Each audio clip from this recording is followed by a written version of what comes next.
Welcome to Pindar Poetry. We hope you learned something new. You already have the numbers. Begin by isolating the range or array you will check. First actionable step, scan once to note obvious repeats and remove blanks. Next, choose a method. In a spreadsheet, use conditional formatting or countif.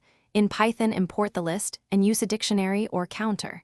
Make sure to back up the data before destructive actions.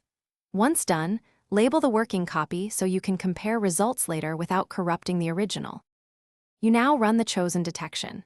If in a spreadsheet, apply countif to produce counts per row and filter one. Conditional formatting highlights duplicates instantly.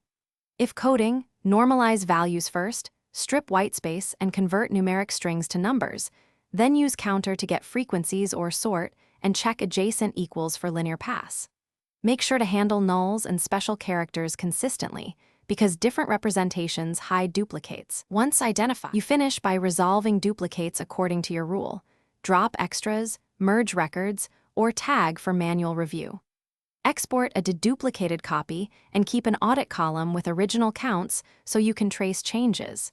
Then verify by rerunning the same detection method. Comparisons should show 0 duplicates or only expected exceptions.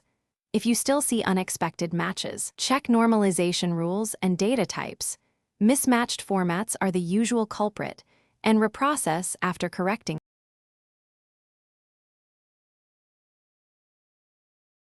Thanks for watching. Consider subscribing if we helped you.